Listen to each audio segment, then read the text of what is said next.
الشیطان الرجیم بسم اللہ الرحمن الرحیم وبہ نستعین وهو خیر المعین صلی اللہ علی سیدنا محمد وآلہ الطاہرین اللہم صل علی محمد۔ ماہ مبارک رمضان کی مناسبت سے آپ کی خدمت میں قرآنی موضوع پیش کیا جا رہا تھا، گمان اور خوش فہمیاں قرآن کریم کی نگاہ میں۔ قرآن کریم نے کئی انسان کے گمانات اور خوش فہمیوں کا تعارف کرایا ہے کہ انسان اپنے زعم میں، اپنے گمان میں یہ سمجھتا ہے کہ جیسا وہ سوچ رہا ہے یا جیسا موقف اختیار کیے ہوئے ہے ویسا ہی حقیقی طور پہ نکلے گا، جبکہ معاملہ اس کے برخلاف ہوتا ہے۔ لہٰذا اس مقام پہ انسان کے عمومی طور پہ بننے والے گمانات اور خوش فہمیوں کو قرآن کریم نے باطل قرار دیتے ہوئے اصلاح اور ہدایت فرمائی ہے۔ ہم گزشتہ درس میں جس گمان کے بارے میں مطالعہ کر رہے تھے وہ گمان در حقیقت انسان کے زندگانی اموال سے تعلق رکھتا ہے، اور اسی کو آج ہم مزید آگے ایک اور باب کے ذریعے بڑھائیں گے جو کہ بخل سے تعبیر ہے، کیونکہ قرآن کریم نے بخل کی مذمت کرتے ہوئے یہی کہا ہے کہ بخیل یہ سمجھتا ہے کہ شاید اس کے لیے یہ بخل کرنا، مال جمع کرنا نفع اور فائدہ میں ہے، جبکہ بات اس کے برخلاف ہے۔ ہم نے گزشتہ درس میں سورہ ہمزہ کی آیت نمبر 3 کو ملاحظہ کیا تھا، یحسب ان مالہ اخلدہ۔ وہ یہ گمان کر رہا ہوتا ہے کہ مال اس کے لیے خالد اس کو رکھے گا، اسے ہمیشگی دے گا۔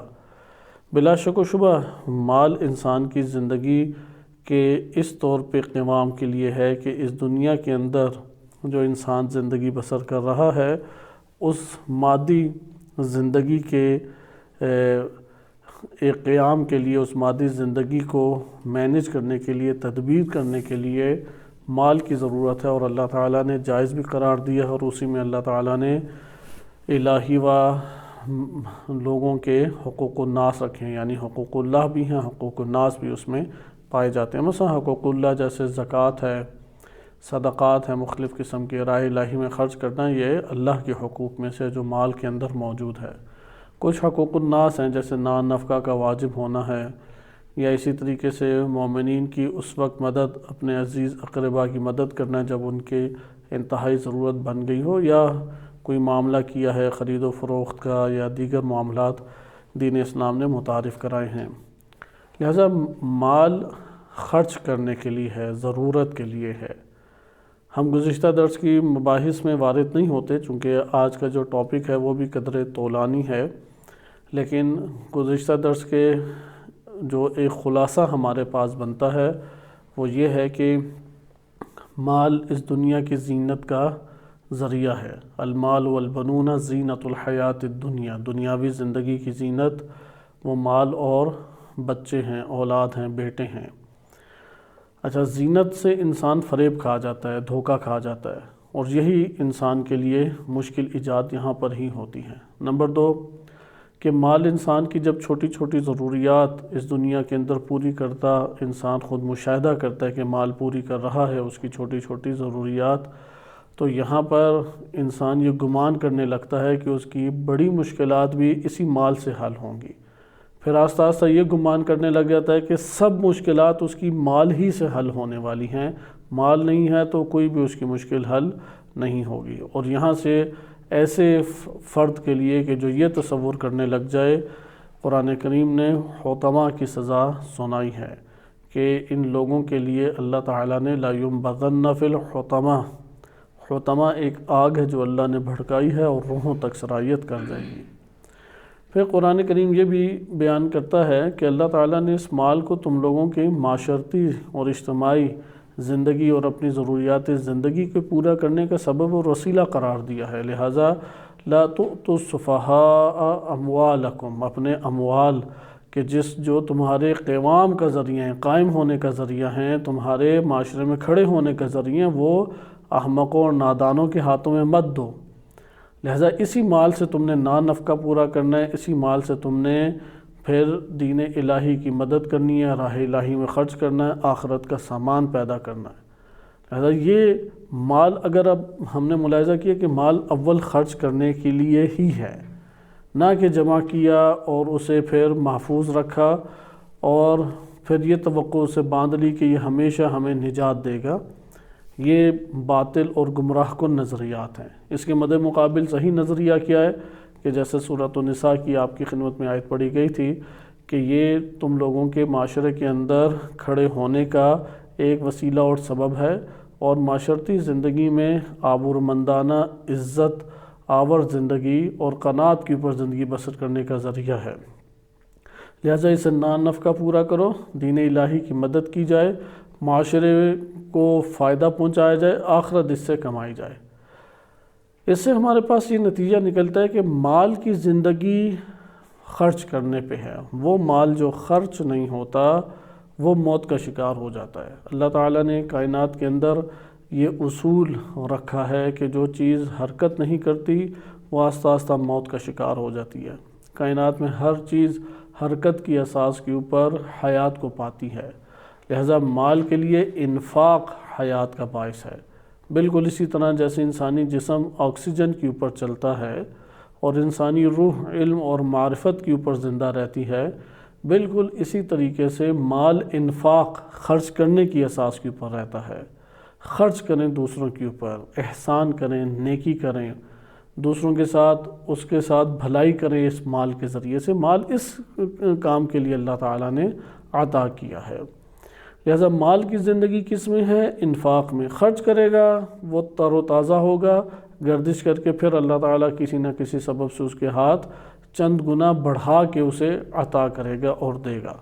لہذا قرآن کریم نے اس امر کو ذکر بھی کیا ہے کہ وہ لوگ جو اللہ کی راہ میں مال کو خرچ کرتے ہیں تو اللہ سبحانہ و تعالیٰ اس مال کو کئی گنا بڑھا دیتا ہے۔ جیسے کہ سورہ بقرہ میں آیت نمبر 265 میں ارشاد باری تعالیٰ ہوتا ہے وَمَثَلُ الَّذِينَ يُنْفِقُونَ أَمْوَالَهُمْ، وہ لوگ جو اپنے اموال کو خرچ کرتے ہیں، انفاق کرتے ہیں، یعنی حیات انہیں بخشتے ہیں، اور اس کے پیش نظر ان کے کیا ہوتا ہے؟ کیونکہ مقاصد مختلف ہو سکتے، اس لیے پیسہ خرچ کر رہا ہوں کل کو یہ بھی میری مدد کرے، اس لیے پیسہ خرچ کر رہا ہوں کہ اس کو اپنے قریب جا کے تھوڑا سا اپنے ارد گرد پھنسا لیں، اپنے صحیح سے وابستہ کر کے رکھ لیں۔ کئی اہداف ہوتے ہیں۔ ادھر ہدف کیا ہے؟ ابتغاء مرضات اللہ وتثبیتا من انفسہم، کہ وہ اللہ کی مرضیوں کی تلاش میں ہوتا ہے، یعنی ابتغاء یعنی سخت کوشش کرنا، باغی اسی سے ہے، حدود گویا کہ کراس کر لے، یعنی اللہ کی مرضیوں کو حاصل کرنے کے لیے انسان خوب تگدو کوشش اور ایک اپنے وجود میں بھرپور انگیزے کا اظہار کرے۔ تو پھر یہ کیا ہے؟ وَتَثْبِيتًا مِّنْ أَنفُسِهِمْ، اپنے نفوس کی جانب سے تثبیت کرنا، ایک چیز کو ثابت کرنے کے معنی میں ہوتا ہے کہ اسے ثابت کیا جائے۔ تو ایسے مال کو جو اللہ کی رضا کے لیے اور تثبیتاً من انفسہم کی خاطر ہو، وہ مال جو اللہ کی راہ میں خرچ ہوگا کمثل جنت یا کمثل جنت، اس کی مثال ایک ایسی جنت کی سی ہے۔ یہاں پہ جنت بے معنی باغ ہے۔ قرآن کریم میں کلمہ جنت ہر جگہ اخروی جنت کے معنی میں نہیں آیا، متعدد مقامات پہ اس دنیاوی باغ کو بھی جنت سے تعبیر کیا گیا ہے۔ بالفاظ دیگر ہم کہہ سکتے ہیں کہ ایک جنت اس دنیا کی ہے، ایک برزخ کی جنت ہے، قیامت کی جنت ہے۔ جنتوں کی قسمیں ہیں۔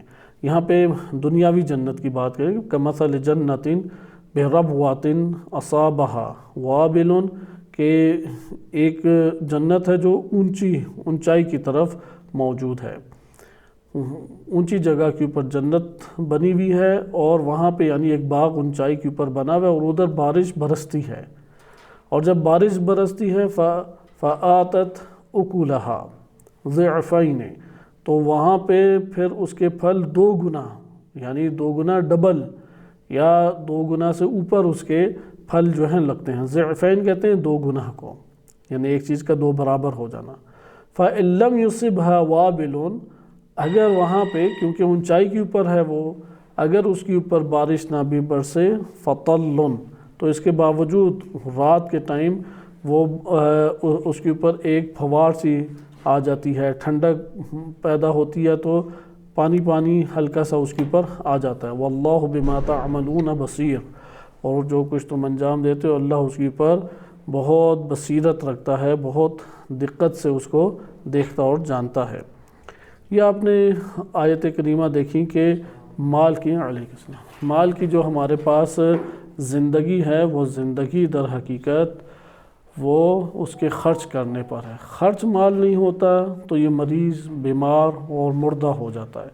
اور سب سے عاقلانہ خرچ اس کا کیا ہے؟ سب سے عاقلانہ خرچ، چونکہ اب یہ انفاق ایک الگ موضوع بن جاتا ہے کہ اگر یہ ہمارے اس دائرے کار میں آیا تو اسے دیکھیں گے۔ سورہ بقرہ آیت نمبر 215 میں ارشاد باری تعالی ہوتا ہے یسألونک ماذا ينفقون، وہ سوال کرتے ہیں کہ ہم کیا اور کس چیز کے اوپر خرچ کریں، کس چیز کے اوپر ہم اسے خرچ کریں، انفاق کیسے کریں ہم۔ مثلا قل ما انفقتم من خیر، کہہ دیجئے جو بھی تم نے خیر میں خرچ کیا ہے، وہ خیر میں خرچ کرتے ہوئے پہلا طبقہ کیا ہے؟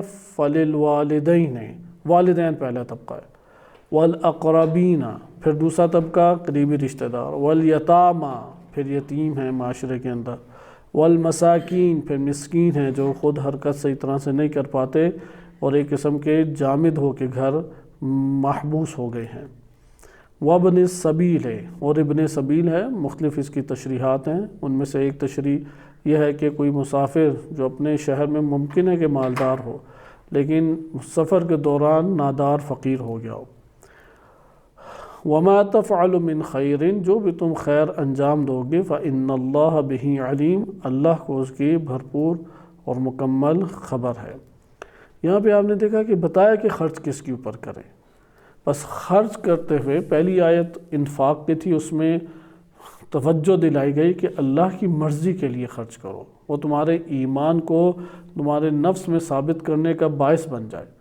لہٰذا تمہارے پیش نظر ہدف پیسہ خرچ کرنے سے کیا ہونا چاہیے؟ اللہ کی مرضی حاصل کر لو۔ اللہ کی مرضی یہی ہے کہ والدین پہ خرچ کیا جائے، اگلی آیت ہمیں بتاتی ہے، قریبی رشتہ داروں پہ خرچ کریں جو مستضعف طبقہ معاشرے کے اندر پایا جاتا ہے، جیسے فقیر، مسکین ہے، یتیم ہے، ابن سبیل ہے، یا کوئی اور خیر کے موارد ہیں، یا قرآن کریم کی تکرار کے ساتھ آیات آتی ہیں کہ اللہ کی راہ میں خرچ کرو، جیسے دین الہی نشوونما پائے، دین الہی قوی ہو۔ لہذا یہ مال خرچ کرنے کے موارد ہیں۔ بعض موارد اللہ نے واجب قرار دے دیے، جیسے زکوٰۃ ہے، آج اس کا ممکن ہے کہ ایک بیان ہمارے پاس مختصر طور پہ آئے۔ خمس ہے، واجب ہے، فطرانہ واجب ہے، کفارہ واجب اللہ نے قرار دیا ہے۔ پھر کفاروں کی انواع ہے، نظر قسم توڑنے کا کفارہ ہے، حج عمرے میں کوتاہی ہوتی ہے کفارہ ہے، ماہ مبارک رمضان کو کوئی جان بوجھ کے چھوڑتا ہے یا ترک کرتا ہے یا توڑتا ہے، کفارہ اللہ تعالیٰ نے عائد کیا ہے۔ کفارات مختلف قسم کے عائد کیے ہیں، یہ واجب اموال ہیں۔ انہی واجب اموال میں ایک حقوق الناس بھی ہے جو واجب ہے، نان نفقہ ہے، حق مہر ہے۔ اچھا، کسی سے ممکن ہے کہ کسی کی ملکیت بنا دیا ہو، وقف مال کر دیا ہو، خرید و فروخت انجام دے دی ہو، واجب ہے کہ یہ معاملے کے مطابق انجام دیا جائے، اور بہت ساری صورتیں نکلتی ہیں۔ لیکن آپ دیکھ رہے ہیں کہ مال جب ہاتھ میں آتا ہے تو کتنے پہلو ہیں کہ جہاں پہ خرچ کرنا ہے ہم نے، اور اگر وہ سب پہلوؤں میں اس مال کو جم کر کے اپنے پاس دبا کے بیٹھ جائے تو وہ جو پورا نظام چل رہا تھا وہ معطل ہو کے رہ جاتا ہے۔ اور یہاں سے آج کے ہم اس گمان میں داخل ہو جاتے ہیں جو قرآن کریم نے ذکر کیا ہے کہ ارشاد باری تعالی ہوتا ہے وَلَا يَحْسَبَنَّ، سورہ آل عمران میں آیت ہے، وَلَا يَحْسَبَنَّ الَّذِينَ يَبْخَلُونَ، یہاں پہ آپ دیکھیں کہ ادھر بھی حسب کا کلمہ آیا ہے، جیسے يَحْسَبُ الْإِنسَانُ أَنَّمَا لَهُ أَخْلَدَ کہ کل ہم نے اس کی تشریح پڑھی تھی۔ لیکن یہاں پہ جو سورہ آل عمران 180 ہے، اس کے اوپر آپ دقت کریں، ادھر بھی انسان کے گمان کو توڑتے ہوئے قرآن نے ذکر کیا ہے، یعنی یہ وہ شے ہے کہ جس میں گمان کو توڑنا ہے ہم نے۔ انسان زینت مال کا، چونکہ قرآن نے واضح طور پہ صراحتاً کہا ہے المال والبنون زینت الحیات الدنیا، حیات دنیاوی میں اس کی زینت کا حتماً و حتماً ہو جائے گا انسان شکار۔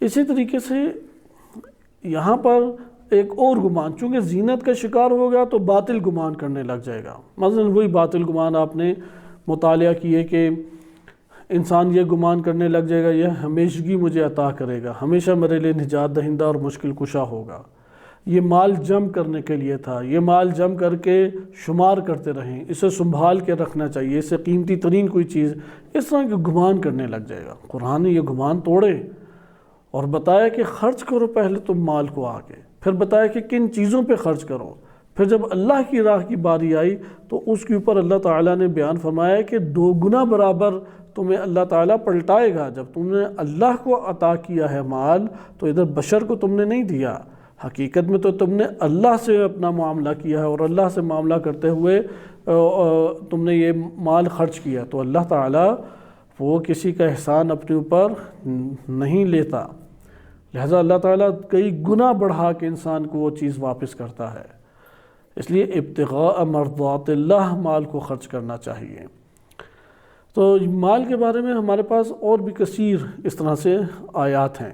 اب انہی میں سے ایک بدگمانی انسان کو پیدا ہوتی ہے، باطل گمان انسان کر بیٹھتا ہے، اور وہ مرض بخل کی وجہ سے ہے۔ جیسا کہ آپ نے گزشتہ درس میں جو آیت مطالعہ کی تھی، ادھر مرض انسان کو کیا لاحق تھا، وہ مال کو نجات دہندہ سمجھتا ہے، وہ امید باندھ لیتا ہے کہ یہ مال ہی مجھے مشکل سے نکالنے والا ہے، میری ضرورت زندگی پوری کرنے والا ہے، یہ مال ہے کہ جو مجھے اس دنیا میں رونق بخش زندگی دینے والا ہے۔ یہ فاسد اعتقادات کی وجہ سے وہ مال کو جمع بھی کرتا ہے اور گنتا بھی رہتا ہے۔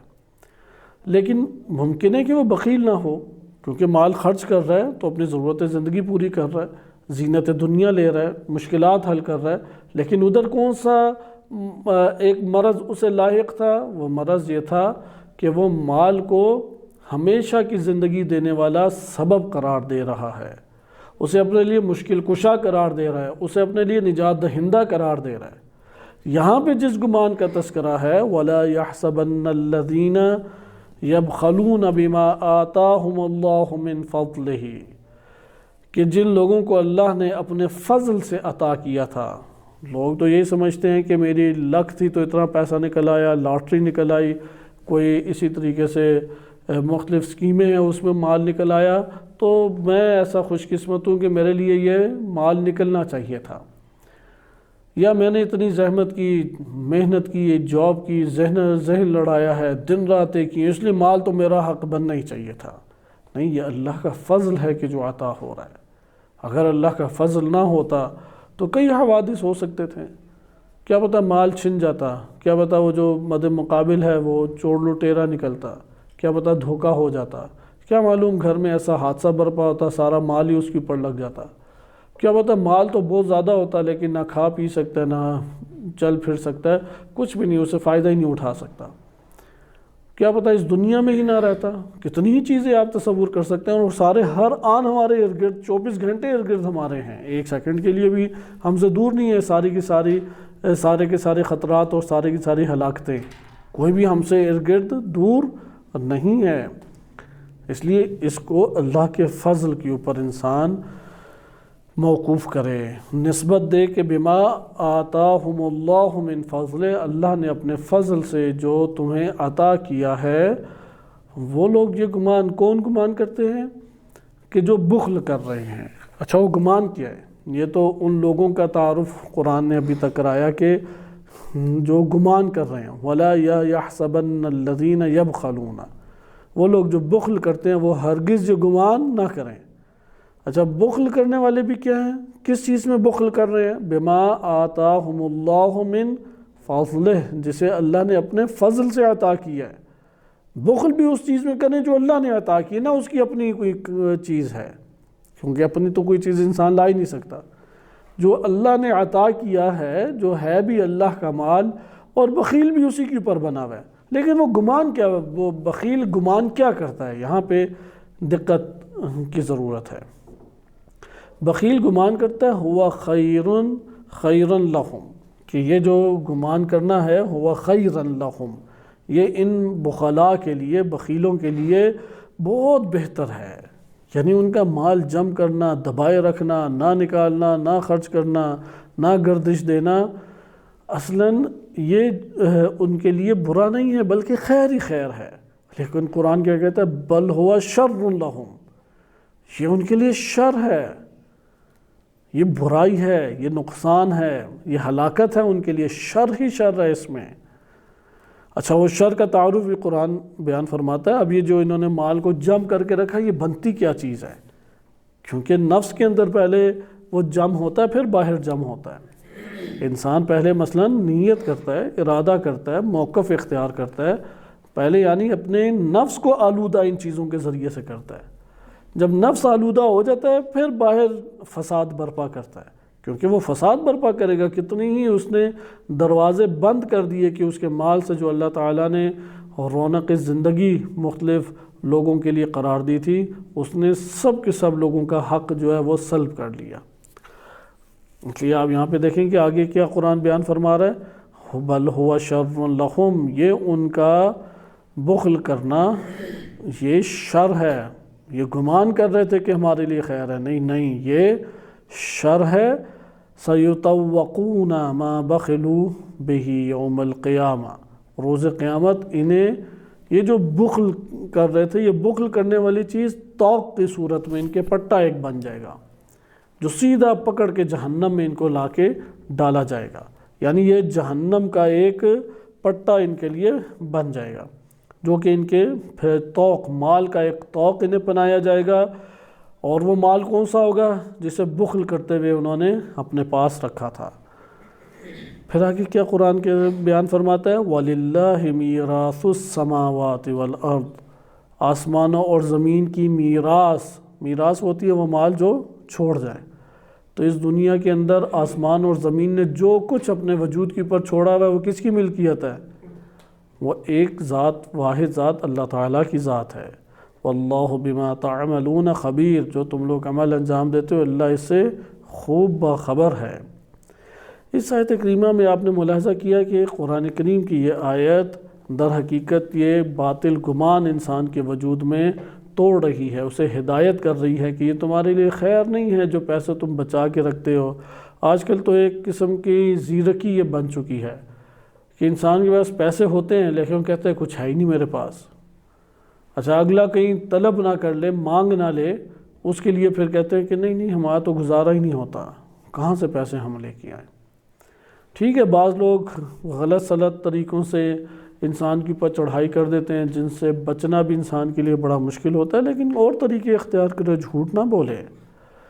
بعض روایات میں کہ آخر الزمان کی علامات میں سے ایک علامت یہی آئی ہے کہ وہ اپنی مالیات کو کسی کے سامنے ظاہر ہونے نہیں دیں گے، اور ہمیشہ اظہار یہ کریں گے کہ ہم غریب، ہم فقیر، ہمارے پاس کچھ ہے ہی نہیں، جبکہ ان کے پاس اموال اچھے خاصے موجود ہوں گے۔ یہ آپ نے قرآن کریم کی آیت کو ملاحظہ کیا۔ اب ہم قرآن کریم کی آیات میں دیگر آیات سے دیکھتے ہیں کہ بخل کے بارے میں کیا وارد ہوا ہے۔ غالباً 13 کے قریب قرآن کریم میں آیات ہیں جن میں کلمہ بخل اپنے مشتقات کے ساتھ وارد ہوا ہے، اور اس کے ساتھ ساتھ قرآن کریم نے بعض کلمات اسی کے مترادف استعمال کیے ہیں، جن میں سے کلمہ شح ہے، جیسے کہ وَمَن یُوقَ شُحَّ نَفْسِهِ، جو اپنے آپ کو شدید، البتہ شح کے بارے میں بعض مفسرین نے لکھا ہے کہ یہ شدید بخل کو کہتے ہیں۔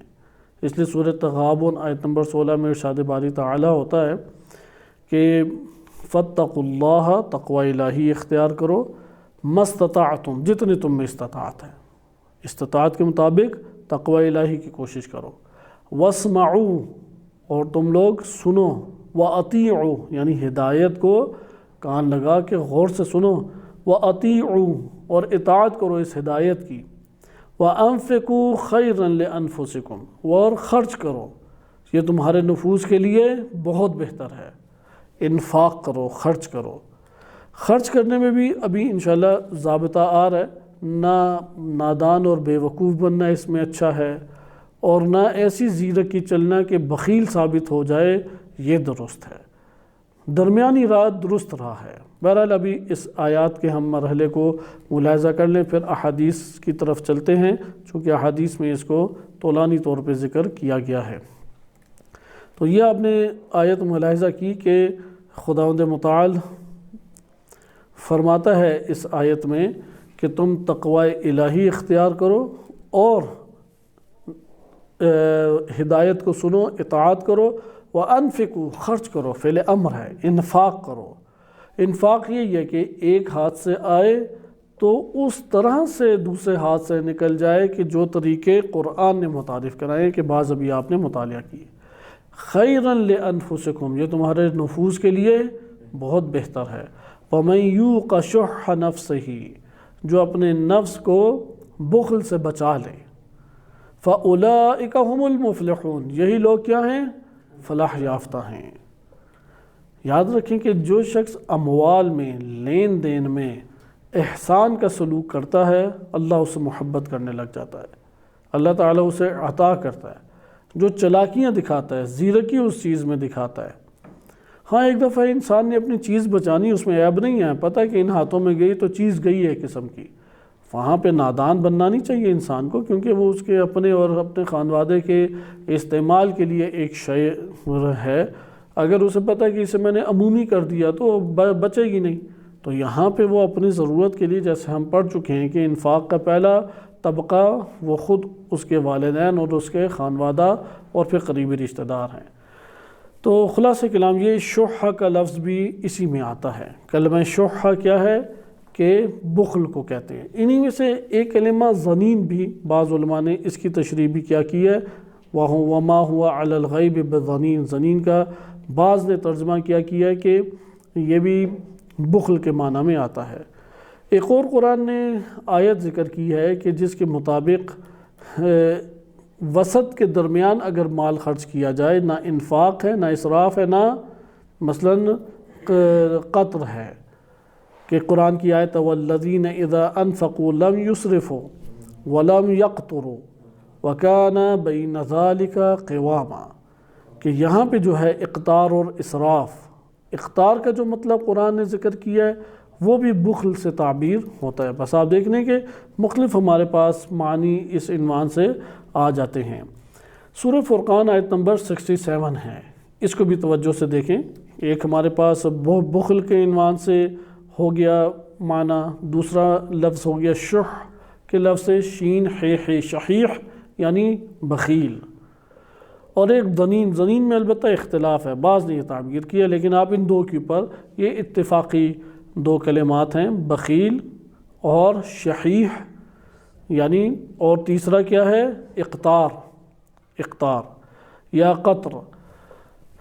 اس کا اصل معنی یہ ہوتا ہے چیز کو جم کرنا اور تنگ کر کے رکھ دینا، یا ایک شکاری کا جال اس طریقے سے پوشیدہ کر کے بچھانا کہ جب اس میں کوئی چیز آئے تو وہ اس میں سمٹ جائے اور تنگ ہو کے رہ جائے، ایک جال کی مانند ہے۔ بس ایک عمل میں تنگی کو کہتے ہیں اقتار یا تقتیر، یا قطر سے بھی تعبیر کیا جاتا ہے، یہ وسعت کے مقابلے میں ہے۔ بالفاظ دیگر بخل کے مقابلے میں آتا ہے جود و سخا، شحیح کے مقابلے میں بھی کیا آئے گا جود و سخا، لیکن اقتار یا قطر کے مقابلے میں قاف سے، کینچی والی قاف، اس کے مقابلے میں کیا آئے گا؟ اسراف، اس کے مقابلے میں اسراف آتا ہے۔ متضاد سے بھی آپ نے دقت سے معنی کو لینا ہے کہ ان کلمات کے استعمال میں فرق اللہ تعالیٰ نے برقرار رکھا ہے، کیونکہ بخل کہتے ہیں کہ ایک انسان کا چیز کو جمع کرنا اور یہ خواہش کرنا کہ اپنے علاوہ اسے کسی اور کو وہ چیز نہ ملے۔ ابھی انشاءاللہ تعریف کی طرف ہم آتے ہیں کہ بخل کیا ہے، یعنی وہ اپنے پاس اسے سنبھال کے رکھتا ہے، جوڑ کے رکھتا ہے، جم کر کے رکھتا ہے۔ اس کا اگلا مرحلہ شدید ترین بخل، شدید ترین بخل کو کہتے ہیں شحیح۔ قرآن میں 3-4 آیات میں اس کا تذکرہ ہے، اور تمام آیات میں یہی کہا گیا کہ جو اپنے آپ کو شح یعنی شحیح ہونے سے بچائے گا وہ کامیاب ہے۔ اس دنیا کے اندر ہدف ہمیں اس کو بنا کے حاصل کرنا چاہیے۔ تیسرا کلمہ جو ادھر لفظ آ رہا ہے یقتر، قطر یا اقدار سے بھی تعبیر کیا جاتا ہے، یہ اسراف کے مقابلے میں ہے، یعنی وسعت کے مقابلے میں تنگی۔ یہ بخل اور شحیح تینوں سے زیادہ سخت کے مرحلے میں آ جاتا ہے، یا ممکن ہے کہ یہ جامعیت رکھتا ہو، کیونکہ بخل میں بھی تنگی ہے، شحیح میں بھی تنگی ہے، تو اقتار وہ ہے کہ تنگی کا اور یہاں پہ اظہار کرے، وسعت کی بجائے کس کا اظہار کرے؟ تنگی کا اظہار کرے، وسعت کی بجائے تنگی کو اختیار کرے۔ جب وہ تنگی کو اختیار کرے تو اسے کہیں گے اقتار۔ لہذا سورہ فرقان کی اس آیت کو آپ ملاحظہ کریں، کیونکہ قرآن کریم کی اس آیت 67 اس میں خرچ کرنے کا سلیقہ اللہ سبحانہ و تعالیٰ سکھا رہا ہے، کیسے انسان خرچ کرے۔ خرچ کرتے ہوئے مثلاً بعض طبقات ہیں، اس میں انسان نے خرچ کرنا ہے، نان نفقہ خرچ کرنا لازم ہے، بلکہ روایات ہیں کہ وسعت رزق اللہ نے دیا تو اپنے اعلیٰ عیال کو وسعت رزق عطا کرو، اچھی چیز انہیں کھلاؤ پلاؤ، اچھا انہیں لباس پہناؤ، اچھی جگہ پہ انہیں ٹھہراؤ، وسعت رزق ہے۔ اچھا، اسی طریقے سے دوست احباب میں خرچ کرنے کی نوبت آتی ہے، یہ بھی ایک مقام ہے۔ اپنی حاجات کو پورا کرنا ہے، ضروریات کو پورا کرنا ہے، تو پورا کرنے کے اعتبار سے یہاں پہ قرآن کریم اب ہمیں ایک ضابطہ بیان کر رہا ہے کہ کس طریقے سے خرچ کیا جائے۔ والذین اذا انفقوا، جب وہ خرچ کرتے ہیں، انفاق کرتے ہیں، لم یسرفوا، اسراف کہتے ہیں حد سے تجاوز کرنا۔ صرف اور اسراف کا لغوی مطلب ہوتا ہے کہ حدود سے تجاوز کرنا۔ عموماً ہمارے ہاں کیا سمجھا جاتا ہے اسراف کیا ہے؟ کیا اسراف کا ترجمہ کرتے ہیں؟ فضول خرچی جو ہے اس کا ترجمہ درست ترجمہ نہیں ہے اسراف کا۔ اسراف کا ترجمہ یہ بنتا ہے کہ انسان اللہ تعالیٰ کی حدود سے باہر خرچ کرے، یعنی حرام میں جو آ جائے۔ جو حرام ہے وہ اسراف ہے، جو حرام کے دائرے میں نہیں آتا وہ اسراف کے دائرے میں بھی نہیں آتا۔ اس لیے اس جگہ پہ قرآن نے ذکر کیا۔ اب اسراف کئی چیزوں میں ہو سکتا ہے، صرف مال میں اسراف نہیں ہے۔ خود قرآن نے بھی ذکر کیا فلا یسرف فی القتل، قتل میں اسراف مت کرو۔ یا الذین اسرفوا علی انفسہم، جنہوں نے گناہ انجام دیا، اسرفوا علی انفسہم، جو اپنے نفوس کے اوپر گناہ کرتے رہے، انہوں نے اپنے وجود کے اوپر حد سے تجاوز کر کے حرام کے دائرے میں لا کے امور کو انجام دیا۔ یا اسی طرح سے اور ہمارے پاس قرآن کریم کی آیات ہیں جن میں کلمہ اسراف، مسرفین، عموماً وہ افراد کے جن کے اوپر اللہ تعالیٰ نے عذاب نازل کیا، یا ایک ریاست کے اوپر جب اللہ عذاب لانا چاہتا ہے تو مسرفین کو کیا قرار دے دیتا ہے؟ ان کے اوپر حاکم قرار دے دیتا ہے۔ مسرف کون ہے؟ کہ جو حدود الہیہ سے باہر آ کے عیاشی کرتے ہیں۔ ہم اس کا ترجمہ ویسے اسراف کا ترجمہ ہم کیا کرتے ہیں؟ فضول خرچی۔ لیکن جب مسرف کا کلمہ آ جائے تو وہاں پہ کیا ترجمہ کرتے ہیں؟ جو شہوات اور عیاشی، عیاش اس کا ترجمہ کرتے ہیں۔ دونوں ترجمے ہمارے لیے، عیاش ترجمہ بالکل درست ترجمہ ہے، لیکن فضول خرچی میں خرچ فضول کی ہے، فضول حرام بھی ہو سکتا ہے، کیونکہ خرچ کا فضول ہونا، بے جا خرچ کر دینا، اس طور پہ یہ جامعیت رکھتا ہے۔ لیکن اسراف کب کہلائے گا؟ جب حرام کے دائرے میں آئے، جیسے کہ قرآن کریم میں سورہ اعراف آیت نمبر 31 میں، سورہ اعراف میں یا بنی آدم کہہ کے تکرار کے ساتھ آیات ہیں، اور دلچسپ آیات ہیں کہ اللہ تعالیٰ براہ راست خطاب کر رہے ہیں، اے فرزند آدم، اے بنی آدم، دیکھو یہ کام نہ کرو، وہ کام نہ کرو، فلاں کام نہ کرو۔ اللہ کی ذات فرشتوں سے مخاطب ہوئی یا نہیں؟ اسی طرح اللہ کی ذات قرآن کے توسط سے ہم سے مخاطب ہے، ڈائریکٹ ہمیں خطاب ہے، یا بنی آدم، مسلم ہو یا غیر مسلم ہو۔ اب یہ احساس اندر انسان اپنے وجود میں کرے کہ اللہ مجھے خطاب کر رہا ہے، مجھ سے بات چیت کر رہا ہے، مجھ سے ہم کلام ہے۔ لہذا یہاں پہ آپ نے ملاحظہ کیا کہ یا بنی آدم، اے بنی آدم، خذوا زینتکم عند کل مسجد، جب تم مسجد نماز کے لیے آؤ تو خوبصورتی اور زینت کو اختیار کرو، خوشبو لگاؤ، دانت صاف کرو، مسواک کرو، اچھا لباس پہن سکتے ہو پہنو، حد اقل نجس لباس کسی صورت نہ ہو۔ وَكُلُوا وَاشْرَبُوا، کھاؤ اور پیو، عیب نہیں ہے اس میں کھانے پینے میں، کھاؤ اور پیو، وَلَا تُسْرِفُوا، حرام کر کے نہ کھاؤ۔ جیسے کہ اس ٹائم ہمارے پاس کئی ایسے وَلَا تُسْرِفُوا یعنی حرام کر کے نہ کھاؤ، ہمارے یہاں نا فضول خرچی نہ کرو۔ ولا اسراف کا مطلب ہوتا ہے حد سے تجاوز کر جانا، حرام کے دائرے میں قدم رکھ دیا۔ اب بہت سارے لوگ اپنے اموال کو حرام کر کے کھاتے ہیں، ایک دوسرے کو مثلاً بالفرض سادہ بالکل سطح لیول پہ آ کے اگر بات چیت کریں، ایک دوسرے کو بوتل پلا سکتے ہیں، چائے کی پیالی پلا سکتے ہیں، لیکن کہتے ہیں شرط باندھتے ہیں، اب بتاؤ یہ آؤٹ ہوگا یا نہیں ہوگا؟ کہتے ہیں شرط، اب پیسے ہیں کہ ایک دوسرے کو پلا سکیں، لیکن حلال کو حرام کر کے وہ کھلاتے پلاتے ہیں۔ اسی طریقے سے مثلا مشروب حلال مشروب ہے، اس میں کوئی حرام چیز ملا دی، کہتے ہیں شراب وہ ہوتی ہے کہ جو نشہ دے، یہ جو 1% 2% ہے حرام تھوڑی ہے، کیونکہ نشہ تو اس سے آتا نہیں ہے، جبکہ قرآن کریم نے تمام کی تمام منشیات کو حرام قرار دیا، کم ہو یا زیادہ، لیکن انہوں نے اپنا فلسفہ گڑھا ہوا ہے، اور اس فلسفے کی وجہ سے کیونکہ اتنی قلیل شراب اگر نشہ نہیں دیتی تو ذائقہ بھی نہیں دیتی، کچھ بھی نہیں دے رہی وہ، لیکن وہ تو حرام کر کے اس کو کھا رہا ہے، حرام کر کے اس کو پی رہا ہے۔ اسی طریقے سے انسان ذبح کرنے کے لیے جانور یا کوئی خریدنے گوشت چاہتا ہے، اب اگر اس نے دیکھا کہ صحیح حلال طریقے سے اس نے ذبح نہیں کیا، حرام کھائے گا، اور وہ جو ذبح کرنے والا ہے وہ بھی حرام کھا رہا ہے، دونوں وہ محنت کے پیسے لے رہا ہے اور یہ اس گوشت کی قیمت ادا کر رہا ہے، لیکن دونوں حرام کھا رہے ہیں۔ وَلَا تُسْرِفُوا، اسراف مت کرو کھانے پینے میں۔ پھر آگے کیا قرآن بیان فرماتا ہے؟ إِنَّهُ لَا يُحِبُّ الْمُسْرِفِينَ، اللہ مصرفین سے محبت نہیں کرتا۔ اسی طرح قرآن کریم نے ذکر کیا ہے کہ مصرفین کی باتوں کو مت مانو، وَلَا تُطِيعُوا أَمْرَ الْمُسْرِفِينَ، سورہ شعراء آیت نمبر 151 151 میں ارشاد باری تعالیٰ ہوتا ہے۔ یا فرعون کے بارے میں اللہ تعالیٰ نے یہی فرمایا، سورہ دخان آیت نمبر 31، من فرعون انہ کان عالیا من المسرفین، مصرفین میں سے یہ تکبر کرنے والا، اپنے علو کا، عالی ہونے کا اظہار کرنے والی یہ شخصیت فرعون تھا۔ اسی طرح سے قرآن کریم نے اور آیات میں بھی، مختلف آیات میں بھی ذکر کیا ہے اور واضح طور پہ کہا ہے سورہ انبیاء آیت نمبر 9 میں کہ وَأَهْلَكْنَا الْمُسْرِفِينَ، ہم نے مصرفین کو کیا کیا؟ ہلاک کیا۔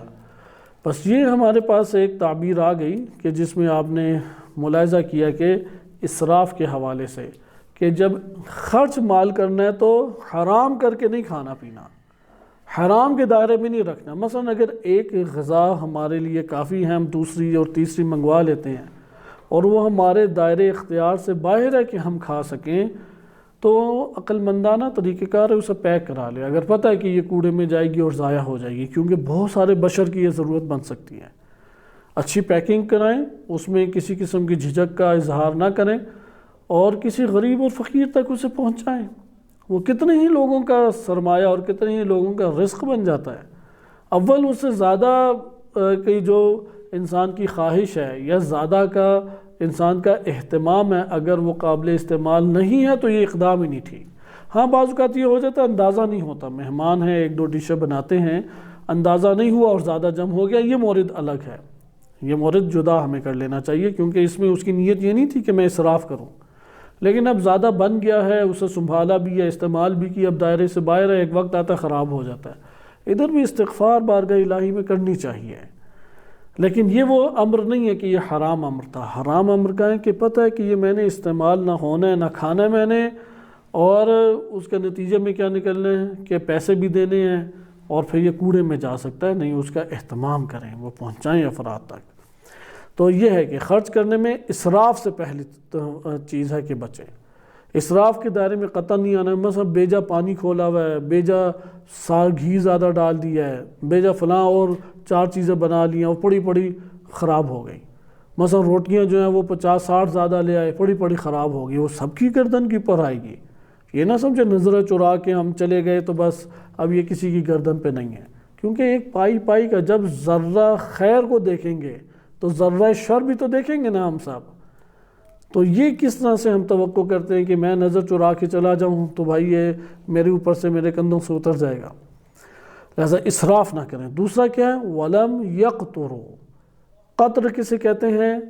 قطرن قرآن کریم میں متعدد آیات میں وارد ہوا ہے، اور یہ جہنمیوں کی خداوند متعال نے ایک صفت بھی سورہ یونس میں بیان کی ہے کہ ان کے چہرے اترے ہوں گے، سکڑ نہیں جاتے اپنے غم اور حزن سے، یا غصہ اور غضب، یا اندر جو دکھ اور حزن ہے اس کی وجہ سے چہرہ بالکل سکڑ کے رہ جاتا ہے، اس کو کہتے ہیں قطرن۔ تو یہاں پہ قرآن کہہ رہا ہے کہ ایسا تنگ بھی نہ کرو اپنا ہاتھ کہ کچھ نکلے ہی نہ ایسا ہاتھ کھول دو کہ بچے ہی نہ کچھ، نہ ایسا ہاتھ تنگ کرو کہ کوئی تمہارے ہاتھ سے نکل ہی نہیں رہا۔ یہ دونوں کی دونوں صورتیں افراطی ہیں، یہ دونوں کی دونوں صورتیں کیا ہیں؟ غلط ہیں، باطل ہیں۔ کیا ہونا چاہیے؟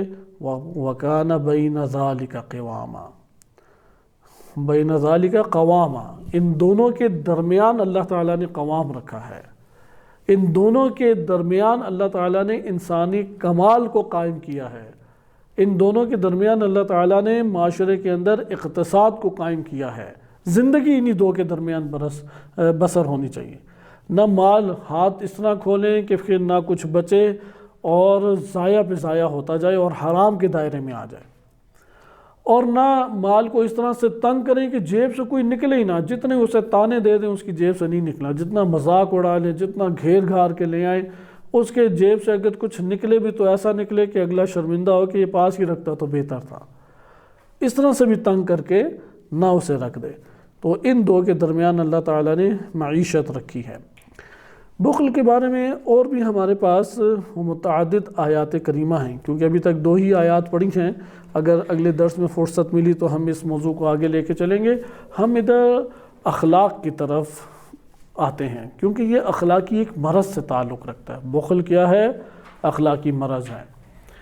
بعض ایسے امراض ہوتے ہیں انسان اپنی پیدائش کے بعد ہی اس کی طرف راغب ہوتا ہے، یہ نہیں کہتے کہ لگا ہوا ہے، راغب ہوتا ہے ان کی طرف، اور اس کی وجہ کیا ہے؟ کیونکہ انسان حیوانی مرحلے کے اوپر اس دنیا میں وجود میں آتا ہے۔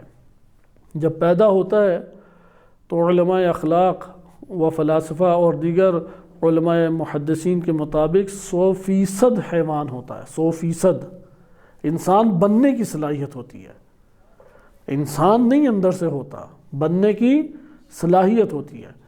اس شدید حیوانی عنصر سے تعلق قائم، کیونکہ حیوانیت کے مرتبے پہ پیدا ہوا، مثلا بعض چیزیں پیدا ہوتی ہیں جمادات کے مرتبے پر، نباتات پھر بن جاتی ہیں، بعض چیزیں نباتات کے مرحلے پہ پیدا ہوتی ہیں، بالفرض وہ بن جاتی ہیں حیوانات۔ جیسا کہ آپ نے دیکھا ہوگا کہ چونٹی کے اندر سے درخت نکل آیا۔ بعض چیزیں ہیں کہ جو کیڑے کی صورت میں پیدا ہوتی ہیں، پروانہ بن جاتی ہے، تتلی بن جاتی ہیں، مختلف مراحل پہ اشیاء پیدا ہو رہی ہیں اور اپنے کمال کی طرف پھر آگے بڑھتی ہیں۔ مثلا جتنے بھی درخت دیکھتے ہیں یہ جمادات کے مرحلے پر پیدا ہوتے ہیں، پھر انہیں زمین کے اندر آپ بوتے ہیں تو پھر زمین کے اندر سے اپنے اگلا مرحلہ زندگی، کمال زندگی کا سفر طے کرتے ہیں اور درخت یعنی نباتات بن جاتے ہیں۔ انسان بھی اسی طرح جب پیدا ہوا تو مرحلہ حیوانیت پر پیدا ہوا، لیکن اس در سے اس نے کیا بننا ہے؟ انسان، اگلا مرحلہ اس نے طے کرنا، اور انسان سب سے جامع مرحلہ ہے۔ لہذا ایک بچہ جب پیدا ہوتا ہے تو وہ اپنے شدید حیوانی عناصر جو اپنے وجود میں لیے ہوئے ہے، اس کی وجہ سے ان منفی امراض اخلاقی کی طرف میلان اس کا نفسانی بہت زیادہ ہوتا ہے۔ جیسے کہ آپ دیکھتے ہیں کہ بچوں میں حسد کا مادہ بہت ہوتا ہے۔ ایک بچے کو مثلا آپ نے تھوڑا بہت زیادہ فرینک ہوئے، پیار کیا اسے، تو دیگر بچے زیادہ احساس کریں گے۔ ایک بچے کو کچھ دے دیا، اب حرص بھڑک اٹھے گا، وہ چاہیں گے وہ بھی چیز میرے پاس ہو۔ اچھا، اسی طریقے سے فوراً لڑائی جھگڑا کرنے پہ آئیں گے، بے صبرے ہوتے ہیں، فوراً چیخنے چلانے لگ جائیں گے۔ اچھا، اسی طریقے سے فرح فخور، کہ خوشی کا آپے سے باہر اظہار کرنے والے ہوتے ہیں، انہیں کہہ دیں بچوں کو کہ فلاں جگہ جانا ہے، بہت خوشی کا اظہار کریں گے۔ دین اسلام یہ کہتا ہے کہ 7 سال تک یہ انہیں کرنے دو، 7 سال تک مت روکو انہیں، 7 سال تک ان کا یہ حق ہے، جس نے چھین لی اس نے زیادتی کی۔ اگر ہم اپنی عام سادہ الفاظ میں یہ بات بیان کر سکیں، کیونکہ حیوان اصطلاحی ایک کلمہ ہے جو علوم میں استعمال ہوتا ہے، اسے قرآن کریم نے انعام کہا ہے، مواشی کہا ہے، لیکن علمی دنیا میں یعنی جو ہمارے پاس اخلاق کی کتب ہیں ان میں یہ کلمہ حیوان سے تعبیر ہے۔ ہم یہ کہہ سکتے ہیں کہ اسے حیوان 7 سال تک بنے رہنے دو، مت ابھی تم اسے انسان بنانے کی طرف آؤ، کیونکہ اس کے اندر کی حیوانیت، اس کا پورا غبار باہر نکالنے دو۔ اور اساتذہ کرامی بیان فرماتے ہیں کہ جو 7 سال سے پہلے انسان بنانے کے چکروں میں لگ جائے، اس کے اندر ہمیشہ یہ تڑپ اور خلش باقی رہ جاتی ہے، اور پھر وہ گیم کو چھوڑتا نہیں ہے، وہ کھیل کو چھوڑتا نہیں ہے، کیونکہ اس کے اندر وہ تڑپ رہ گئی، کھیل کے پورے غبار کو نکالنا چاہتا تھا، لیکن اسے نہیں نکالنے دیا گیا۔ اسے کہا کہ ادھر بیٹھ جاؤ، ادھر بیٹھ جاؤ، کبھی ایک جگہ 2-4 لگا کے بٹھا دیا اور جبراً اسے مقید کر کے رکھا، نہیں، اسے آزاد چھوڑو۔ 7 سال تک حیوان اسے بنے رہنے دو، 7 سال کے بعد اب انسان بنانا شروع کرو۔ اب ان 7 سالوں میں یہ 4-5 امراض تو بڑے پیمانے پہ ابھر آتے ہیں۔ جھگڑالو نفس، یعنی وہ فوراً جھگڑے کی طرف آ جائے گا۔ نمبر 2، بخل اس کے اندر وجود میں آ جاتا ہے، اپنی چیز کسی کو دینا ہے کے اوپر راضی نہیں ہوتا، عموماً بچوں میں آپ نے دیکھے ہوئی۔ حسد کا مادہ شدید پیدا ہو جاتا ہے، ہرس اور لالچ شدید اس کے اندر پیدا ہو جاتا ہے، بے صبری شدید اس کے اندر پیدا ہو جاتی ہے۔ لہٰذا یہ اب جب انسانی مرحلے میں قدم رکھتا ہے تو یہاں پہ ہم نے اس کی تربیت کرنی ہے، یعنی بار بار ایسے مواقع اس کو فراہم کرنے ہیں کہ جہاں پہ وہ ٹکراؤ کا شکار ہو اور پیسے خرچ کرے، ٹکراؤ کا شکار ہو اور بار بار اسے صبر کرنا پڑے۔ اگر یہ مواقع ایجاد کر کے اسے نہیں دیں گے تو وہ بچہ اپنے وجود کے اندر حیوانی خصلتوں کو قائم دائم رکھ پائے گا اور آہستہ آہستہ انسانیت سے دور ہو جائے گا۔ لہٰذا اس کلمے کو میں، اس فلسفے کو آپ کی خدمت میں تکرار کے ساتھ دوبارہ مختصر الفاظ میں ذکر کر دوں، کیونکہ یہ اہمیت کا حامل مرحلہ ہے۔ انسان کے عموماً زندگی کے جو ایام گزرتے ہیں، یہ فلسفہ تعلیم و تربیت چونکہ پیش نظر ہمارے معاشرے کے نہ اداروں کے سامنے ہے اور نہ عموماً گھرانوں کے اندر پایا جاتا ہے، اور اگر پایا بھی جائے، جیسے بہت سارے علماء ان باتوں کو جانتے ہیں، لیکن زحمت اور مشقت سے بچتے ہوئے غفلت کا شکار ہوتے ہیں اور حالات پہ بالآخر بچے کو چھوڑ دیتے ہیں۔ جبکہ ہونا کیا چاہیے تھا، 7 سال کے بعد بار بار بچے کے لیے ایسے خطرے کے موارد، ایسی مشکلات کے موارد ایجاد کریں، بار بار ایسی جگہوں پہ انہیں بھیجیں تاکہ وہ ٹکراؤ ان کا ہو اور اس ٹکراؤ کی وجہ سے یہ بری صفات ختم ہو۔ مثلاً بار بار اسے صبر کے مواقع دیے جائیں، بار بار اس کو اس طرح سے کہ اپنی چیز دوسرے کو دے دو، تمہاری چیز کوئی دوسرا لے جائے، صبر کر کے رہو، شور مت مچاؤ، شور مچائے تو اسی کی مذمت کی جائے، حالانکہ چیز اس کی تھی، لیکن پھر بھی اس کے وجود کے اندر یہ جو شدید تعلق پیدا ہوا ہے اور وہ بخل کر کے جم کر کے اپنے وجود میں بیٹھا ہوا ہے، اس جگہ پہ اس کی تربیت کے لیے، اس کے نفس سے اس کا تعلق ضعیف کرنے کے لیے، کیونکہ بچہ بھی آپ کے ہاتھ میں ہے، 15 سال کے بعد تو آپ کے ہاتھ میں نہیں ہے۔ ایسا یہاں پہ درسوں کی طویل درسوں کی ضرورت نہیں ہے، اسے عمیق جو ہیں مباحث اس کے سامنے بیان کرنے کی ضرورت نہیں ہے۔ کس چیز کی ضرورت ہے؟ اسے ایسے حالات کے درمیان دگرگوں کیا جائے، گردش دی جائے جس کے ذریعے سے یہ حیوانی خصلتیں اس کے درمیان میں حد اقل ضعیف ضرور ہو جائیں، وہ ٹکراؤ اس کے اندر پیدا ہو، کیونکہ یہ ٹکراؤ پیدا نہیں ہوگا تو وہ جڑ میں بہت قوی ہو جائیں گی۔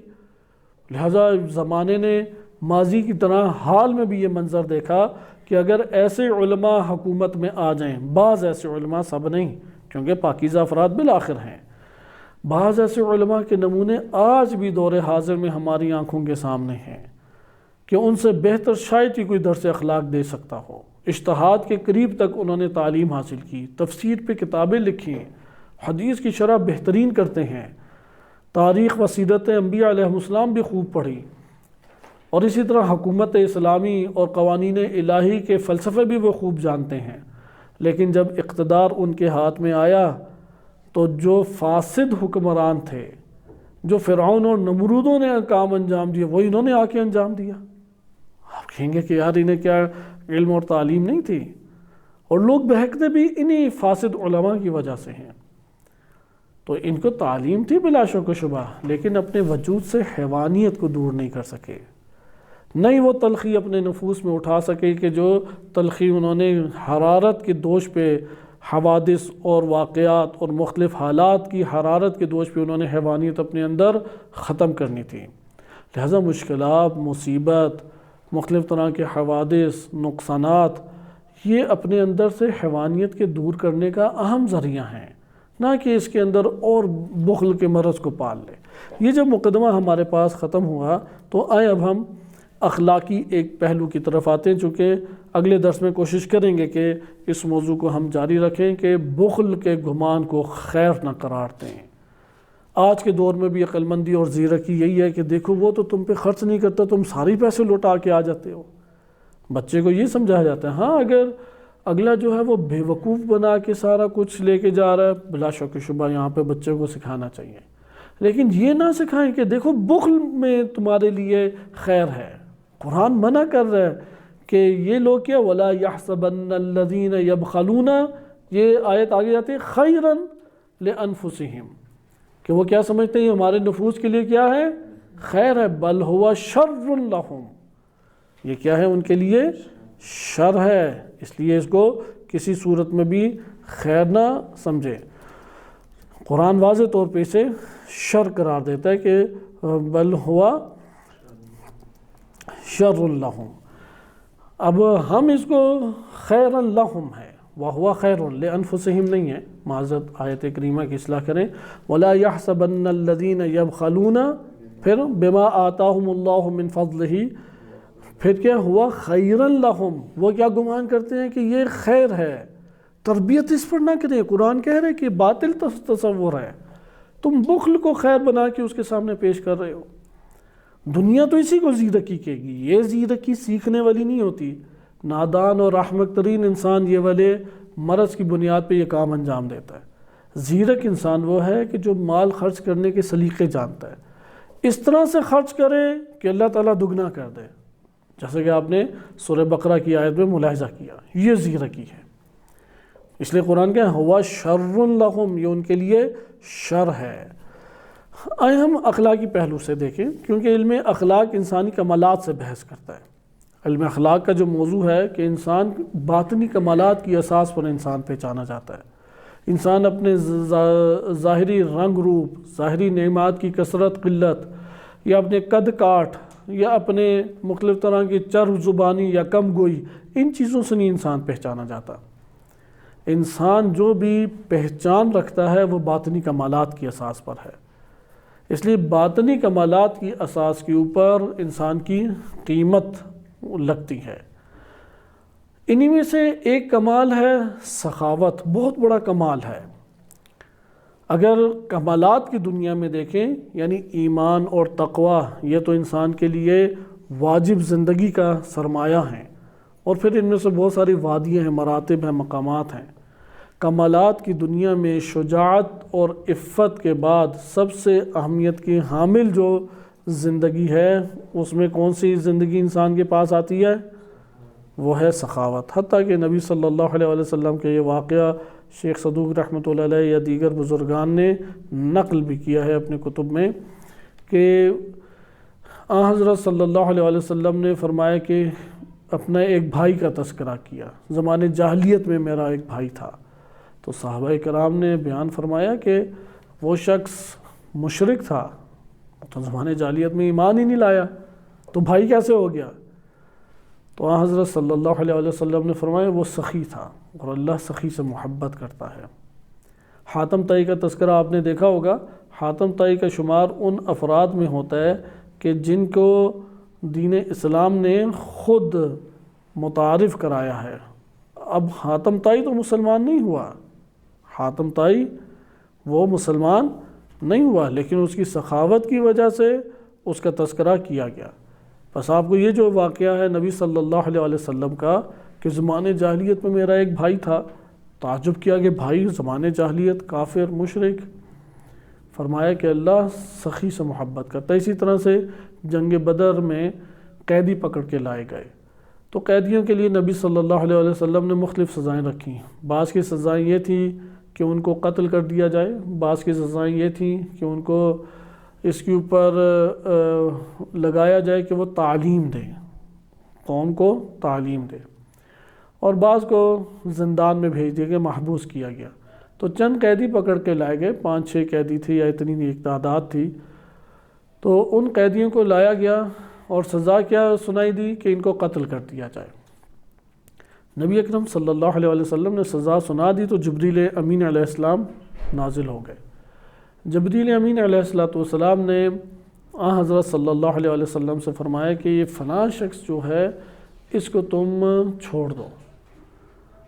تو حضرت صلی اللہ علیہ وسلم نے بھی وآلہ وسلم نے بھی وجہ پوچھی، تو جناب جبریل علیہ السلام نے فرمایا کہ یہ سخی ہے شخص۔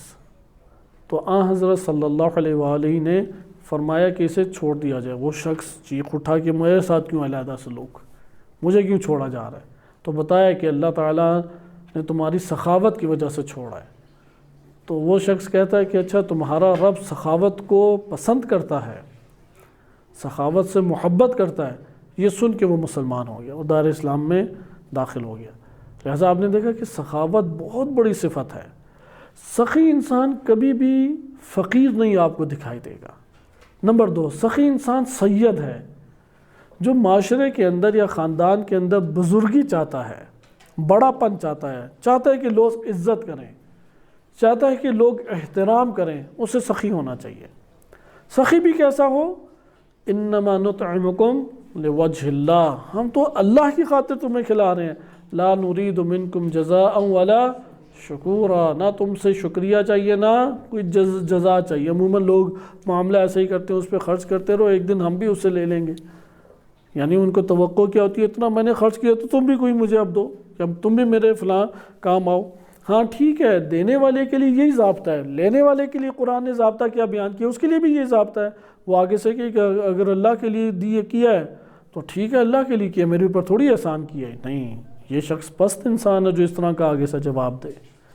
سورہ رحمان میں ارشاد باری تعالیٰ ہوتا ہے حل جزاء الاحسان الا الاحسان، نیکی کا بدلہ سوائے نیکی کا کوئی اور دیا جا سکتا ہے؟ لہذا جو احسان لے رہا ہے اسے یہ ضابطہ یاد رکھنا چاہیے کہ تم بھی ویسی نیکی کرو، حد عقل تم ویسی نیکی کر کے دو، ورنہ چاہیے تو یہ تھا تم اس سے بڑھ کر اس کے ساتھ نیکی کرو۔ لیکن جو نیکی کر رہا ہے اس کے لیے کیا ضابطہ ہے؟ انما نطعمکم لوجہ اللہ، ہم تو اللہ کی خاطر تمہارے ساتھ یہ کر رہے ہیں۔ لا نرید منکم جزاء ولا شکورا، تم سے نہ جزا چاہیے نہ شکریہ چاہیے۔ پس ادھر سے ہمیں یہ پتہ لگا کہ اخلاق فاضلہ میں سے ہے سخاوت۔ جو سخاوت کو انجام دیتا ہے اس نے خزانے حاصل کر لیے، کئی لاکھ کروڑ ارب خرب لگا کے بھی سخاوت کی صفت حاصل نہیں ہوتی۔ سخاوت کی صفت کے لیے مالدار ہونا لازم نہیں ہے، فقیر بھی سخی ہو سکتا ہے، مریض بھی سخی ہو سکتا ہے۔ سخاوت کی صفت ہے کہ جو تمہارے پاس ہے وہ اس انداز میں خرچ کرو جو ابھی ہم پڑھ رہے ہیں کہ لم یسرفوا ولم یقتروا وبین ذلک قواما، ان کے درمیان ہے، یعنی جتنا تمہارے پاس ہے اس کے مطابق تم خرچ کرو۔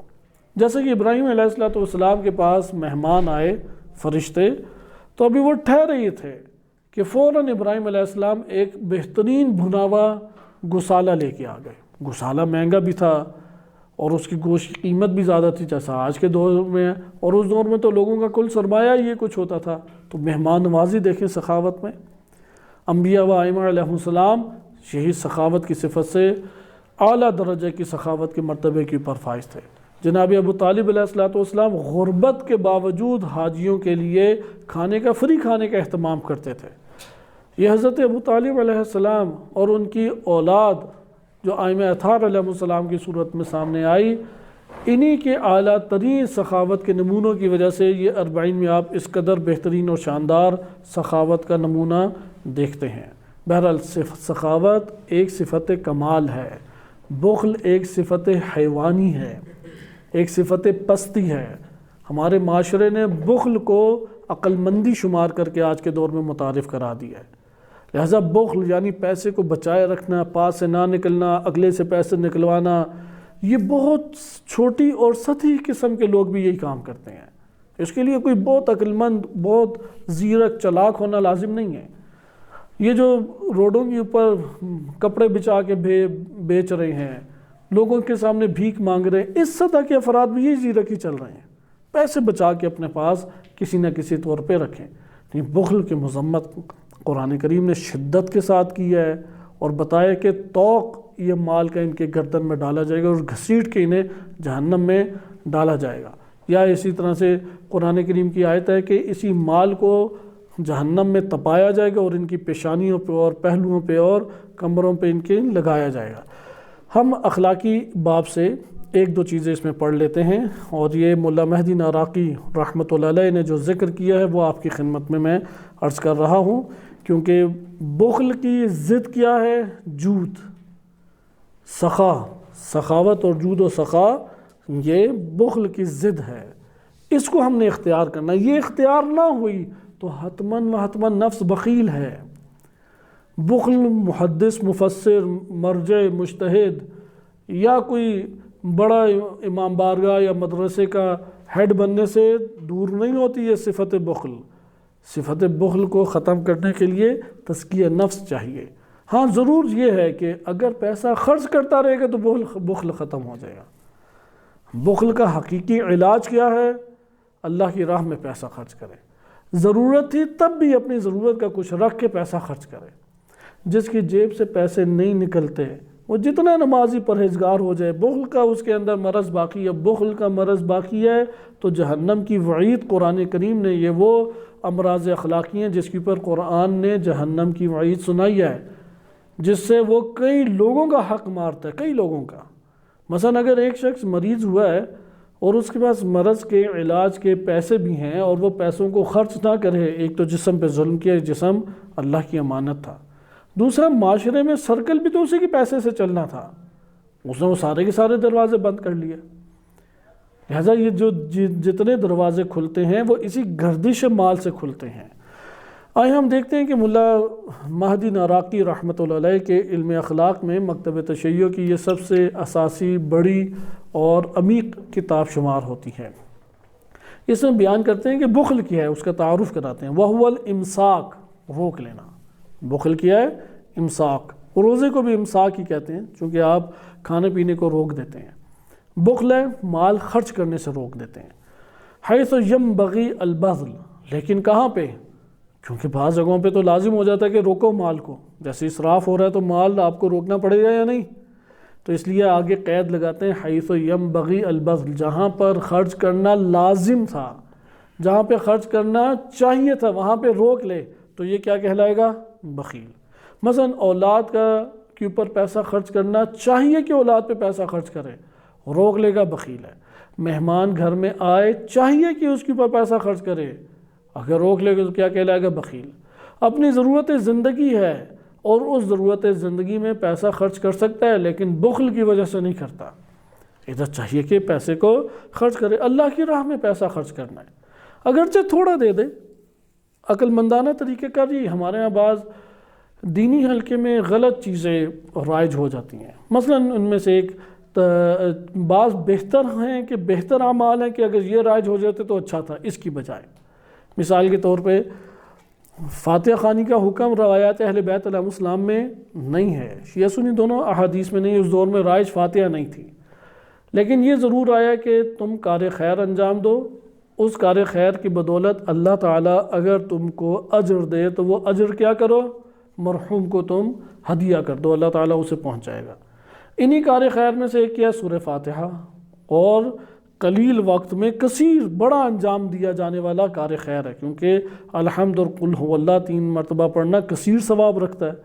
وہ کثیر ثواب کے جب ہم مالک بنیں گے اور مرحوم کو ہدیہ کریں گے، اللہ تعالیٰ اپنے فضل سے اسے پہنچائے گا۔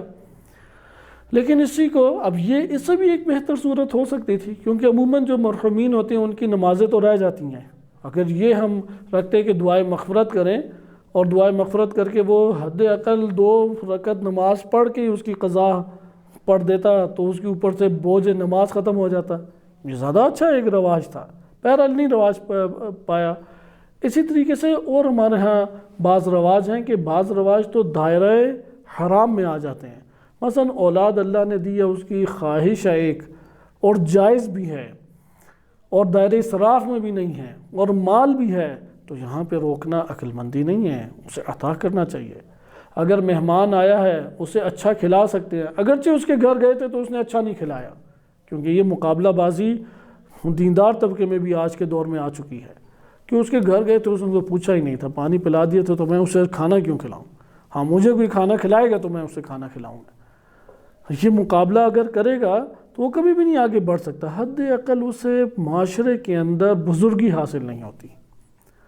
بزرگی حاصل کرنے کے لیے یک طرفہ کام آپ کو کرنا پڑتا ہے، دو طرفہ نہیں۔ اگر احترام لینا ہے، اگر عزت لینی، دنیاوی طریقے سے بھی یہی ہے، دینی طریقے سے تو واجب ہے۔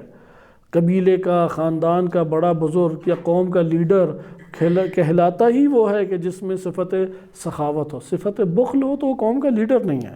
ہاں اسراف کرنے والا بھی قوم کا لیڈر نہیں ہے۔ وہ کھلائے تو کہ ہاں ٹھیک ہے، اگر میں پی سی ہوٹل کا یا فلاں بڑے ہوٹل کا کھانا کھا رہا ہوں تو میں دوسروں کو بھی تو کھلا رہا ہوں۔ تو یہ کوئی دلیل ہے؟ دوسروں کو بھی اگر تم مثلا 4,000 خرچ کر رہا ہوں تو میں نے 30,000 خرچ کیے تھے، دوسروں کو بھی دیکھو میں نے کھلائے تھے۔ نہیں، یہاں پہ اسراف ہے اس کے لیے، کیونکہ اس کا لیے لازم تھا، چونکہ جب لیڈر بن گیا۔ ہر عالم کے لیے لازم نہیں ہے، عالم کے لیے متوسط زندگی لازم ہے، لیکن اگر عالم جو ہے وہ ایک دفعہ مذہبی رہنما بن جاتا ہے تو اسے حد اقل واجبات کے ساتھ مستحبات کو بھی انجام دینا چاہیے۔ لیکن اگر قومی لیڈر بن جاتا ہے تو یہاں پہ فقیر کی سطح پہ زندگی بسر کرنا لازم ہے اس کے لیے۔ اس لیے وہ اپنے جو مالیات کو استعمال کرتا ہے، اگرچہ مالیات وسیع ہیں، ٹھیک ہے، بچے جس طرح مرضی رہیں، اس کی زوجہ اگر آگے شاہانہ طریقے سے رہنا چاہتی ہے تو ٹھیک ہے رہیں، لیکن اپنا اس کا رنگ ڈھنگ، رہن سہن، کھانا پینا وہ غریب اور فقیر کی سطح پہ ہونا چاہیے۔ نہیں ہوگا قابل اعتراض ہے، یہ ہمارے ائمہ اطہار علیہ السلام نے ہمیں یہ میزان دیا ہے۔ ہاں اگر ایک متوسط ہے عالم دین، یعنی نہ مسجد کا امام پیش امام ہے، نہ کوئی دینی رہنما شمار ہوتا ہے، اور نہ ہی کوئی قومی لیڈر شمار ہوتا ہے، ٹھیک ہے وہ آزادانہ ہوٹلوں میں جا کے کھانا کھا لے، لیکن وہ بھی پھر ایک دائرے میں۔ تو خلاصہ کلام، ینبغی البذل، جہاں پہ خرچ کرنا لازم ہے وہاں روک لے، یہ کیا ہے؟ بخل۔ اس کو ذہن نشین ہم کر لیں، جہاں پہ پیسہ خرچ کرنا لازم ہے وہاں پہ پیسے کو روک لینا کیا ہے؟ وہ بخل ہے، ادھر خرچ کریں ہم۔ اس کے آگے پھر ذکر کرتے ہیں، کما ان الاسراف، اسراف کیا ہے؟ هو البذل حیث ینبغی الامساک، جہاں پہ روکنا لازم تھا وہاں پہ خرچ کریں تو کیا کہلائے گا؟ اسراف کہلائے گا۔ وَكِلَاهُمَا مَذْمُومَان، اور دونوں کی مذمت کی گئی ہے۔ والمحمود، بہترین صفت کیا ہے؟ هو الوسط، وہ درمیانی صورت ہے، اور وہ کیا ہے؟ هو الجود والسخاء، وہ سخاوت اور جود و سخا کی صفت کمال ہے۔ کہ یہ کس کے درمیان اللہ تعالیٰ نے رکھی ہے جود و سخا کی صفت؟ وہ بخل کے اور اسی اسراف کے درمیان، اسی کو کہتے ہیں اسراف اور قطر کے درمیان۔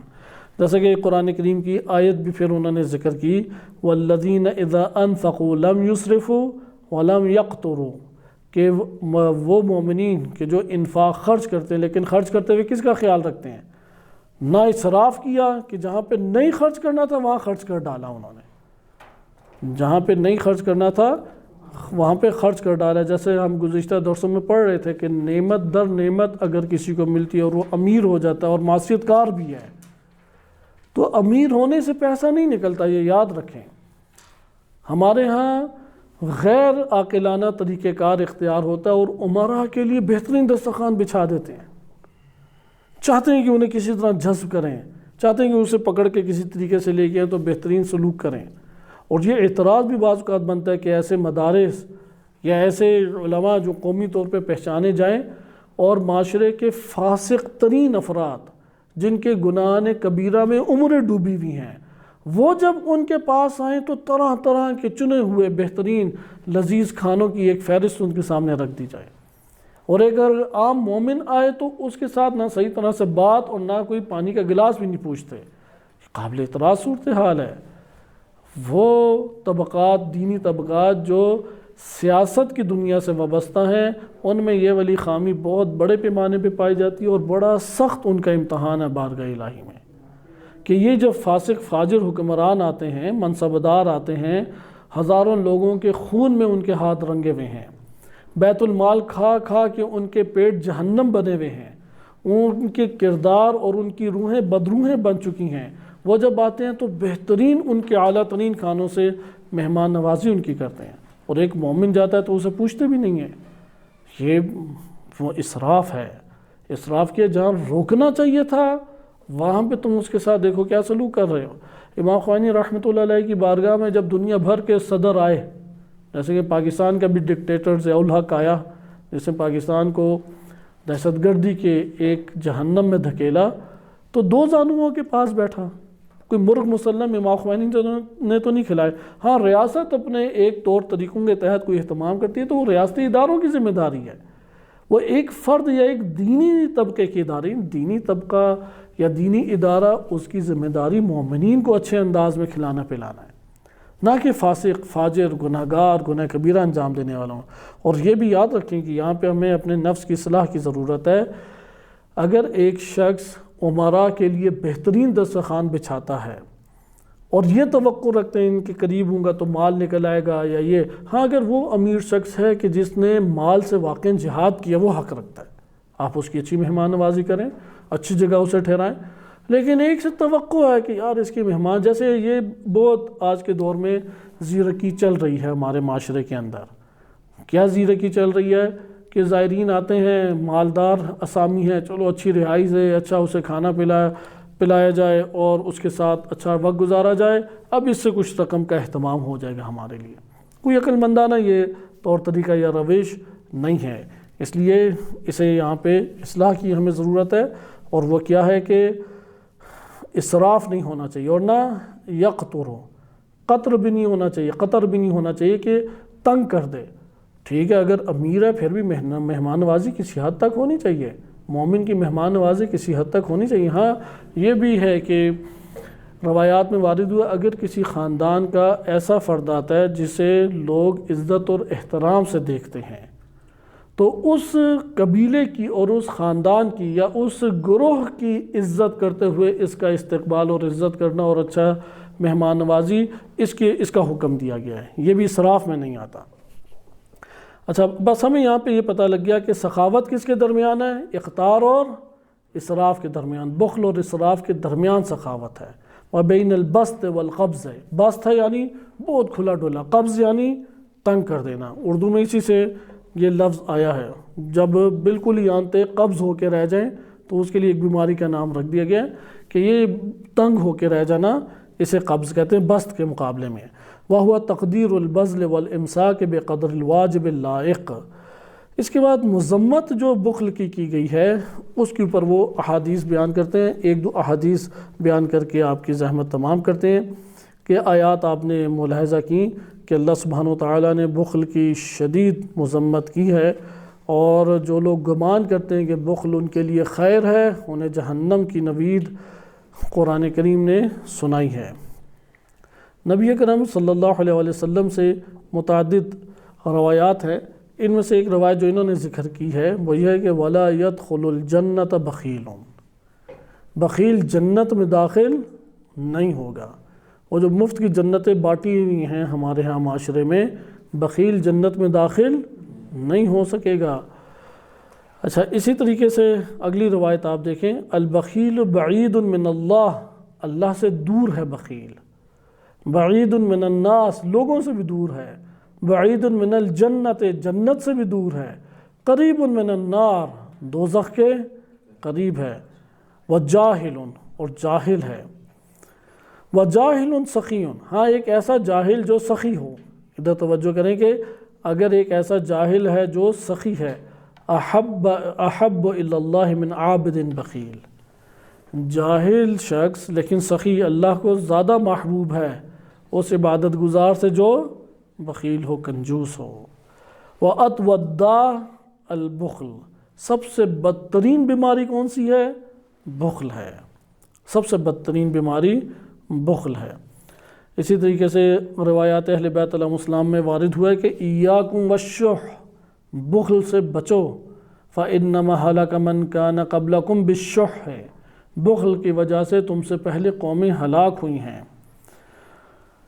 یہ ہمارے پاس چند احادیث تھیں، اور دیگر بھی احادیث ہمارے پاس ایک بڑا مجموعہ، بالخصوص الکافی میں پورا ایک باب اس حوالے سے وارد ہوا ہے، اور اس باب کی بھی ایک روایت ہم پڑھ لیتے ہیں کہ جس سے ائمہ اہل بیت علیہ السلام کے نورانی کلمے سے کلام سے ہم استفادہ کر سکیں۔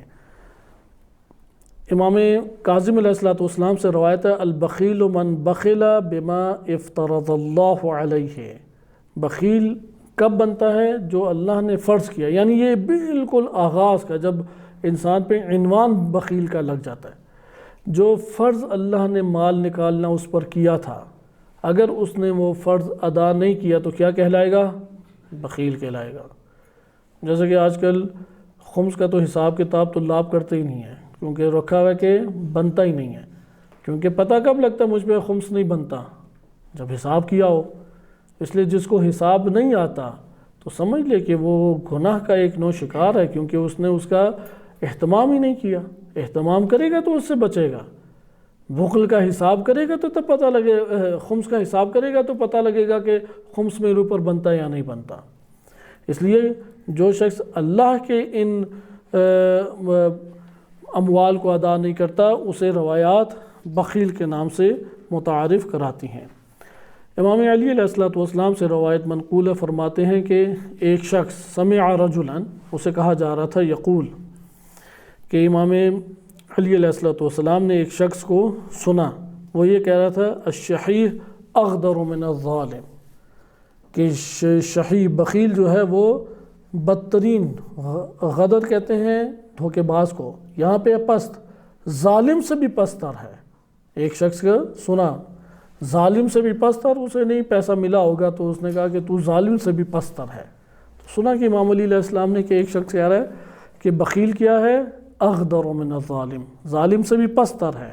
امیر المومنین علیہ السلام نے فرمایا کذبتا یا کذبتا، تو نے جھوٹ بولا، ان الظالم قد یتوب ویستغفر، ظالم تو توبہ کر لیتا اور استغفار کرتا ہے، ویرد الظلام علی اہلہا، اور جن پر ظلم کیا ہے اس کا جبران کر دیتا ہے، والشحیح، لیکن بخیل اذا شح منع الزکوٰۃ، جب وہ بخل کرتا ہے تو زکوٰۃ نہیں دیتا، وہ صدقہ بھی نہیں دیتا، وصلۃ الرحم، اور صلہ رحم بھی انجام نہیں دیتا، وقر الضیف، اور مہمان نوازی بھی نہیں کرتا، والنفقۃ فی سبیل اللہ، اور اللہ کی راہ میں خرچ بھی نہیں کرتا۔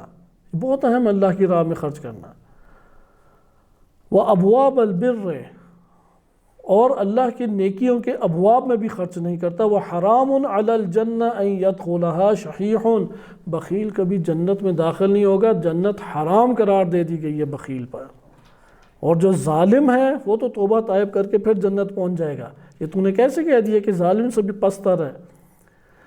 یعنی من الظالم، ظالم کو یعنی تم بخیل کے ساتھ مقایسہ نہ کرو، بخیل ایسا پستر انسان ہے کہ ظالم کو تم اس سے مقایسہ نہیں کر سکتے۔ تو یہ ہمارے پاس چند روایات تھیں، انشاءاللہ تعالی اگلے درس میں حاضر ہوں گے۔ صلی اللہ علیہ سیدنا محمد وآلہ طاہرین۔